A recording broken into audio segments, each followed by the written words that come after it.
Hello, in front of me I've got Cubot Note 9. In this video I'll show you how to use Google Assistant on lock screen.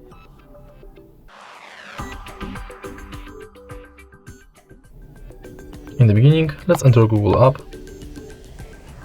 tap More and go to Settings. Enter Google Assistant,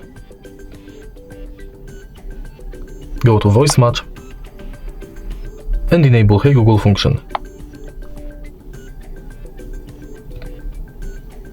Tap More and Next, Agree and Continue.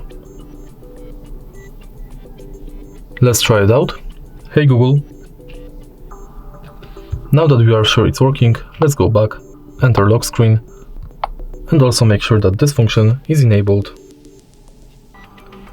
Now you can simply lock the screen and say, Hey Google, what's the weather like tomorrow?